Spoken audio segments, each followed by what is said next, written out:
Hello दोस्तों, स्वागत है आपका आपके अपने चैनल स्टडी बाई अभी पर। दोस्तों, आज की वीडियो में हम विश्व भूगोल का बहुत ही महत्वपूर्ण टॉपिक पृथ्वी का परिचय के बारे में पढ़ेंगे।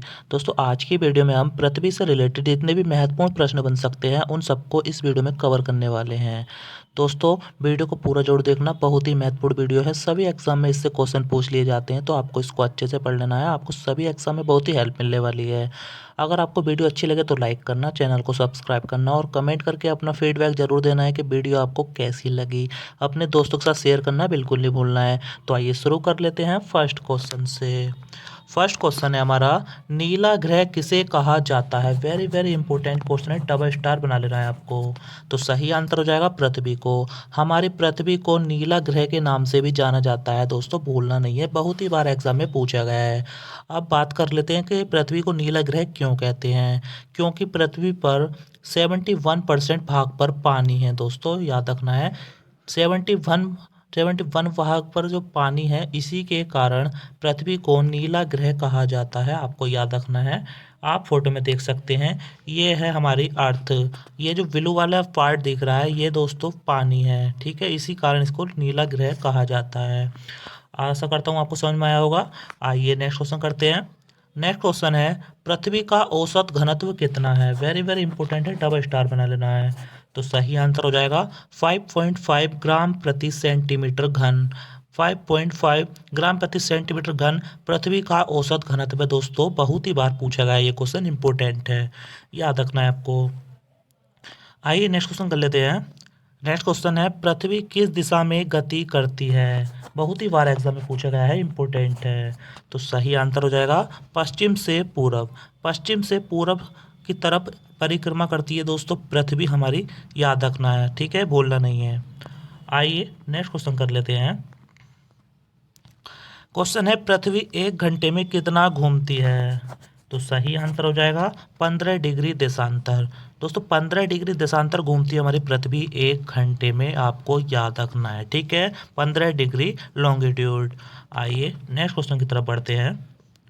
नेक्स्ट क्वेश्चन है, पृथ्वी अपनी धुरी पर कितना झुकी है? बहुत ही बार एग्जाम में पूछा गया ये क्वेश्चन भी, आपको याद रखना है। 23.5 डिग्री। पृथ्वी अपनी धुरी पर 23.5 डिग्री झुकी है, आपको याद रखना है। ठीक है, भूलना नहीं है आपको, बिल्कुल भी पूछा गया एग्जाम में बहुत बार। आइए नेक्स्ट क्वेश्चन की तरफ बढ़ते हैं। नेक्स्ट क्वेश्चन है हमारा दोस्तों, पृथ्वी का अपनी अक्ष पर घूमना क्या कहलाता है? तो सही आंसर हो जाएगा घूर्णन गति। दोस्तों, घूर्णन कहलाता है पृथ्वी का अपनी अक्ष पर घूमना। ठीक है दोस्तों, मैं बता देता हूँ आपको, जैसे ये हमारी पृथ्वी है और ये इसके केंद्र में जिसके कोई लाइन है दोस्तों, जैसे कि अपनी साइड जहाँ पर खड़ी है ये वहीं भी घूमती रहे, तो वो घूर्णन कहलाता है। ठीक है, याद रखना है आपको।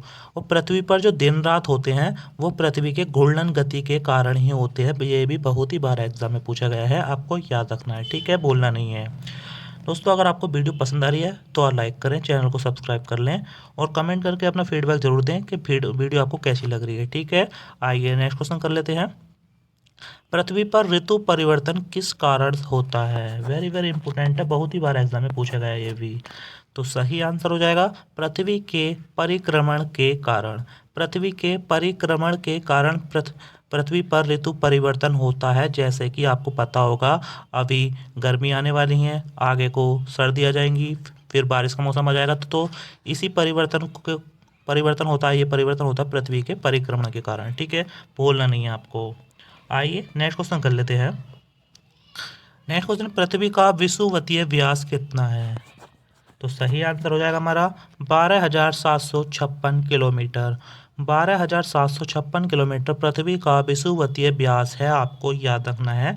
इंपॉर्टेंट क्वेश्चन है दोस्तों। आइए नेक्स्ट क्वेश्चन कर लेते हैं। पृथ्वी का ध्रुवीय व्यास कितना है? तो सही आंसर हो जाएगा 12,714 किलोमीटर। 12,714 किलोमीटर पृथ्वी का ध्रुवीय व्यास है, आपको याद रखना है। दोस्तों, मैं बता दूं आपको, जो ध्रुवीय व्यास है ना, ये वाला, ये विषुवतीय व्यास से 43 किलोमीटर कम होता है। ठीक है, क्योंकि आपको मैंने बताया था विषुवतीय व्यास कितना है, 12,756 किलोमीटर, और यह है 12,714 किलोमीटर। अगर हम दोनों का डिफरेंस करेंगे तो 43 किलोमीटर का अंतर आएगा। ठीक है, याद रखना है, ये भी पूछा गया है कि इन दोनों के बीच कितना अंतर होता है। आइए नेक्स्ट क्वेश्चन कर लेते हैं।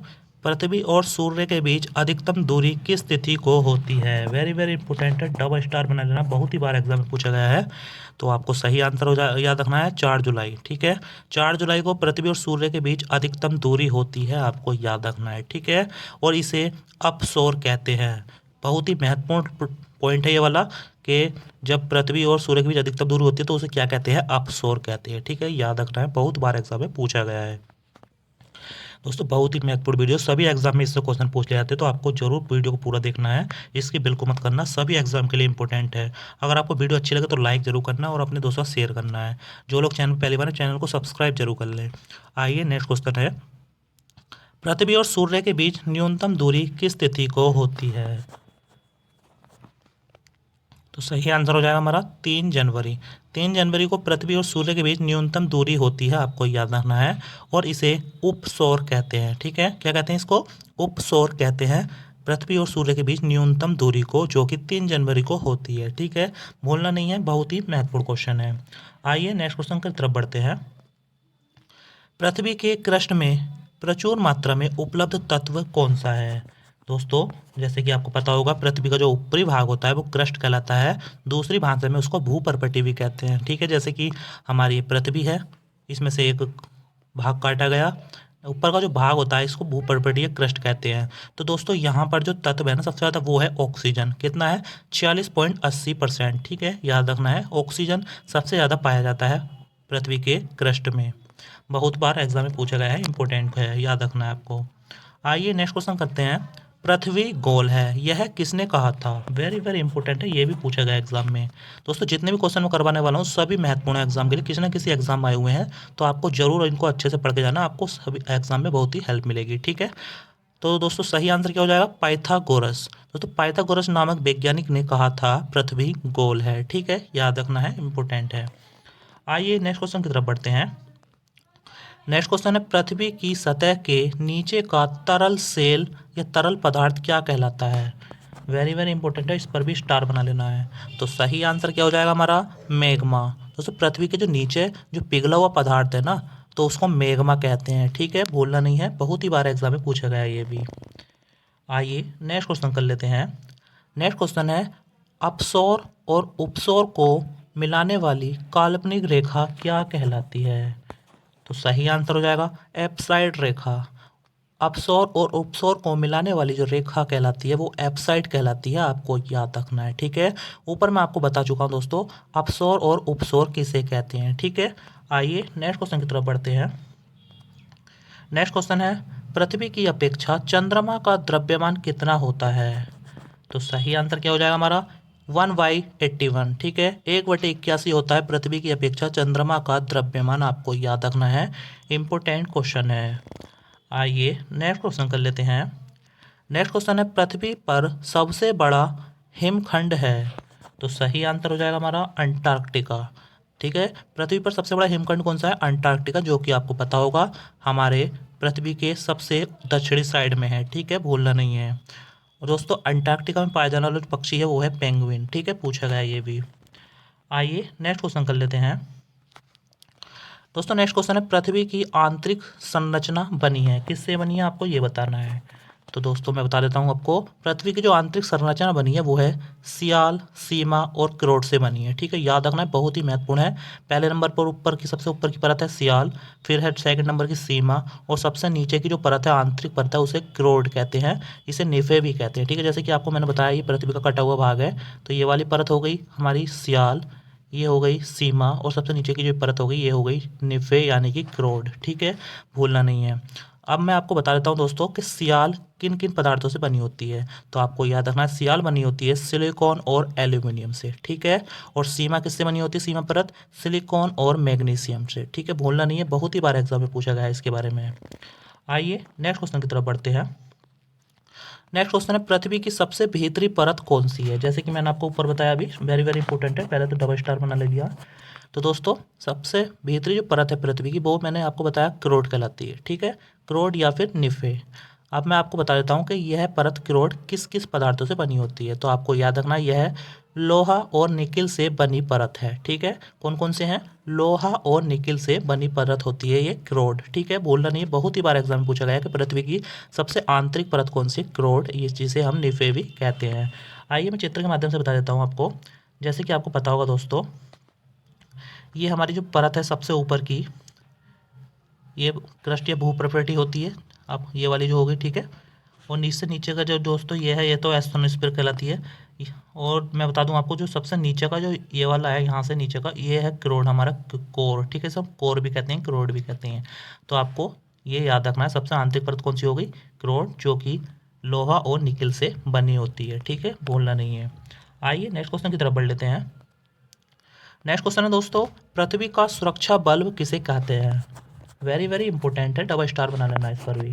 तो सही आंसर हो जाएगा हमारा ज्वालामुखी। ठीक है, पृथ्वी का जो सुरक्षा बल्ब कहते हैं दोस्तों, यह ज्वालामुखी को कहते हैं, आपको याद रखना है, बॉल कहने को कहते हैं। ठीक है, बोलना नहीं है। आइए नेक्स्ट क्वेश्चन कर लेते हैं। नेक्स्ट क्वेश्चन है दोस्तों, पृथ्वी का बाह्य भित्ति, पृथ्वी की जो बाह्य भित्ति होती है उसका ऊपर का भाग क्या कहलाता है? वेरी वेरी इंपॉर्टेंट है, पहले तो डबल स्टार बना लेना है आपको, बहुत ही बार एग्जाम में पूछा गया है। तो सही आंसर हो जाएगा एस्थेनोस्फेयर। ठीक है, एस्थेनोस्फेयर कहा जाता है पृथ्वी के बाह्य भित्ति का ऊपरी भाग को। ठीक है, जैसे कि आपको पता होगा, ये सब पूरा जो भाग है ये वाला, ये है मेटल क्रस्ट। ठीक है, अब जो इसका ऊपर का भाग हो गया ये, इसी को दोस्तों ये दिख रहा है आपको, ये इसको एस्थेनोस्फेयर कहते हैं। ठीक है, क्रस्ट के नीचे वाला भाग को एस्थेनोस्फेयर कहते हैं। ठीक है, भूलना नहीं है, बहुत ही बार एग्जाम में पूछा गया है। आइए नेक्स्ट क्वेश्चन की तरफ बढ़ते हैं। नेक्स्ट क्वेश्चन है दोस्तों, पृथ्वी का सबसे लंबा दिन किस तारीख को होता है? वेरी वेरी इंपॉर्टेंट है, डबल स्टार बना लेना इस पर भी। तो जैसे कि आपको पता है 21 जून को, ठीक है, पृथ्वी का जो सबसे लंबा दिन होता है 21 जून को होता है, और यह उत्तरी गोलार्ध में होता है। जैसे कि आपको पता होगा, ये हमारी पृथ्वी है, तो दोस्तों ये है हमारा भूमध्य रेखा, ठीक है, और ऊपर दोस्तों उत्तर गोलार्ध हो गया और नीचे का दक्षिणी गोलार्ध हो गया। तो 21 जून को दोस्तों इस वाले पार्ट में होता है 21 सबसे लंबा दिन। ठीक है, और 22 दिसंबर को दोस्तों दक्षिणी इस पार्ट में होता है। ठीक है, सबसे बड़ा दिन। तो आपको याद है 21 जून को उत्तरी गोलार्ध में होता है सबसे लंबा दिन, और 22 दिसंबर को दक्षिणी गोलार्ध में होता है सबसे लंबा दिन। ठीक है, बोलना नहीं है, इंपॉर्टेंट क्वेश्चन है ये भी। आइए नेक्स्ट क्वेश्चन की तरफ बढ़ते हैं। पृथ्वी का सबसे छोटा दिन किस तारीख को होता है? हमने अभी सबसे लंबा दिन पढ़ा, अब सबसे छोटा पढ़ लेते हैं। जैसे कि हमारा ये पृथ्वी है दोस्तों, ये है उत्तर पार्ट और यह है दक्षिणी पार्ट। तो जैसे कि ये लिख रहा है 22 दिसंबर को, ठीक है, 22 दिसंबर को उत्तरी गोलार्ध में, 22 दिसंबर को उत्तरी गोलार्ध में सबसे छोटा दिन होता है, और 21 जून को दक्षिणी गोलार्ध में इधर के साइड सबसे छोटा दिन होता है। आपको याद रखना है, ठीक है, कंफ्यूज नहीं होना है। बस ये है उत्तरी गोलार्ध और दक्षिण गोलार्ध तो वही रहेगा, बस ये 21 जून इधर नीचे पहुंच जाता है और 22 दिसंबर ऊपर आ जाता है। ठीक है, नॉर्थ पार्ट में। आइए नेक्स्ट क्वेश्चन कर लेते हैं। नेक्स्ट क्वेश्चन, पृथ्वी पर दिन और रात बराबर होते हैं, कब होते हैं? आपको डेट बतानी है। तो दोस्तों सही आंसर है हमारा 23 सितंबर को। 23 सितंबर को पृथ्वी पर दिन और रात बराबर होते हैं, और 21 मार्च को, ठीक है, दोनों डेट याद रखनी है, 23 सितंबर और 21 मार्च को पृथ्वी पर दिन और रात बराबर होते हैं, आपको याद रखना है। ठीक है, भूलना नहीं है। आइए नेक्स्ट क्वेश्चन कर लेते हैं। क्वेश्चन हमारा, चंद्र ग्रहण कब होता है? वेरी वेरी इंपॉर्टेंट है, डबल स्टार बना लेना इस क्वेश्चन पर, बहुत ही बार एग्जाम में पूछा जाता है। तो सही आंसर क्या है हमारा? जब पृथ्वी सूर्य और चंद्रमा के बीच में आ जाती है दोस्तों जब सूर्य और चंद्रमा के बीच में पृथ्वी हमारी अर्थ आ जाती है ना, तो तब चंद्र ग्रहण होता है। बहुत ही बार एग्जाम में पूछा गया ये, और यह पूर्णिमा के दिन होता है। ठीक है, कब होता है? पूर्णिमा के दिन। तो आपको याद रखना है, जब पृथ्वी सूर्य और चांद के बीच में आ जाती है तभी चंद्र ग्रहण होता है। आशा करता हूँ आपको समझ में आया होगा। आइए नेक्स्ट क्वेश्चन कर लेते हैं। नेक्स्ट क्वेश्चन है, सूर्य ग्रहण कब होता है? वेरी वेरी इंपॉर्टेंट है, इस पर भी डबल स्टार बना लेना है। दोनों में से एक क्वेश्चन तो आपको एग्जाम में जरूर मिलता है। तो दोस्तों सही आंसर है, जब चंद्रमा सूर्य और पृथ्वी के बीच में आ जाता है। अब दोस्तों जब सूर्य और पृथ्वी के बीच में चांद आ जाता है ना, चंद्रमा आ जाता है, तब सूर्य ग्रहण होता है। ठीक है, और यह अमावस्या को होता है। बहुत ही बार पूछा जाता है कि सूर्य ग्रहण कब होता है, तो आपको याद रखना है अमावस्या को होता है। ठीक है, भूलना नहीं है, इंपॉर्टेंट क्वेश्चन है, बहुत ही बार एग्जाम में पूछा जाता है ये। आइए नेक्स्ट क्वेश्चन कर लेते हैं। नेक्स्ट क्वेश्चन है, पृथ्वी से चंद्रमा का कितना भाग दिखता है? वेरी वेरी इंपॉर्टेंट है, इस पर भी डबल स्टार बना लेना है दोस्तों। तो सही आंसर है 59%। 59% भाग दिखता है पृथ्वी से चंद्रमा का। ठीक है, भूलना नहीं है, बहुत ही बार एग्जाम में पूछा गया है दोस्तों। कहीं कहीं 58 भी मिल सकता है आपको, तो कन्फ्यूज़ नहीं होना है, ये लगभग है। ठीक है, 59 आएगा या 58 आएगा। ठीक है, भूलना नहीं है दोस्तों। अगर आपको वीडियो पसंद आ रही है, मेरे पढ़ाई को पसंद आता है, तो वीडियो को लाइक करें, चैनल को सब्सक्राइब कर लें, और जो लोग चैनल पर पहली बार है, चैनल को सब्सक्राइब करके वीडियो के बेल आइकन को जोड़ दबा दें। अपने दोस्तों का शेयर करना बिल्कुल नहीं भूलना है वीडियो को। ठीक है, आइए नेक्स्ट क्वेश्चन कर लेते हैं। पृथ्वी की आयु ज्ञात की जाती है, आपको बताना है कैसे ज्ञात की जाती है। तो दोस्तों किससे ज्ञात की जाती है? यूरेनियम डेटिंग विधि से। यूरेनियम डेटिंग विधि से पृथ्वी की आयु ज्ञात की जाती है, आपको याद रखना है।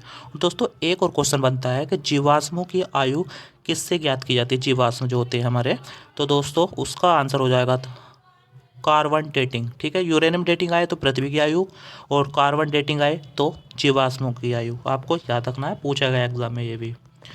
नेक्स्ट क्वेश्चन करते हैं। नेक्स्ट क्वेश्चन है अश्व अक्षांश संबंधित है, किससे संबंधित है आपको ये बताना है। तो सही आंसर हो जाएगा हमारा 30 डिग्री से 40 डिग्री उत्तरी और दक्षिणी अक्षांश से। ठीक है, 30 डिग्री से 40 डिग्री उत्तर और दक्षिणी अक्षांश से संबंधित है अश्व अक्षांश। बहुत ही बार एग्जाम में पूछा गया दोस्तों। अश्व मतलब घोड़ा होता है। ठीक है, आपको ये भी पता होना चाहिए। आइए नेक्स्ट क्वेश्चन की तरफ बढ़ते हैं। नेक्स्ट क्वेश्चन हमारा, दो देशांतर रेखाओं के बीच की दूरी क्या कहलाती है? बहुत ही महत्वपूर्ण क्वेश्चन दोस्तों, बहुत ही बार एग्जाम पूछा गया है, आपको डबल स्टार बना लेना है। तो आपको याद रखना है, दो देशांतर रेखाओं के बीच की दूरी क्या कहलाती है? गोरे। ठीक है, गोरे कहलाती है। दोस्तों मैं बता दूं आपको कि देशांतर और अक्षांश रेखा होती क्या है। दोस्तों जैसे कि आपको चित्र में दिख रहा है, ये है दोस्तों पृथ्वी हमारी। ठीक है, और दोस्तों जो इस प्रकार से रेखा देख रहे हैं ना आपको, ये वाली, ठीक है, ये वाली रेखा जो दिख रही है, इनको कहते हैं लेटीट्यूड यानी कि अक्षांश रेखाएं। ठीक है, और दोस्तों जैसे अब इस वाले चित्र में देख रहे थे, ये दिख रही है आपको खड़ी लाइनें दिख रही है वाली, इसको कहते हैं देशांतर रेखाएं। ठीक है, लॉन्गिट्यूड भूलना नहीं है आपको। जो खड़ी रेखाएं हैं उनको देशांतर रेखा है, जो लेटी रेखाएं हैं उनको लेटीट्यूड यानी अक्षांश रेखाएं कहते हैं, आपको याद रखना है। आशा करता हूँ समझ में आया होगा आपको। आइए नेक्स्ट क्वेश्चन कर लेते हैं। नेक्स्ट क्वेश्चन है, पृथ्वी पर अक्षांश और देशांतर रेखा है कितनी है, आपको ये बताना है। बहुत इंपॉर्टेंट है, क्वेश्चन पूछा गया एग्जाम में। तो सही आंसर है हमारा, पृथ्वी पर जो अक्षांश रेखाएं दोस्तों वो तो हैं 180। ठीक है, और जो देशांतर रेखा है उनकी संख्या है 360। ठीक है, भूलना नहीं है, बहुत ही बार एग्जाम में पूछा गया है, ये भी इंपॉर्टेंट क्वेश्चन है। तो दोस्तों आज की वीडियो हमारी समाप्त हुई। दोस्तों अगर वीडियो आपको पसंद आई, मेरा पढ़ाई को पसंद आए, तो वीडियो को लाइक करें, अपने दोस्तों के साथ शेयर करें। जो लोग चैनल पहली बार, वो चैनल को सब्सक्राइब करके वीडियो के बेल आइकन को जोड़ दबा दें, जिससे कि आपको सबसे पहले नोटिफिकेशन मिल सके। वीडियो देखने के लिए बहुत बहुत धन्यवाद। मिलते हैं नेक्स्ट वीडियो में, तब तक के लिए जय हिंद, जय भारत।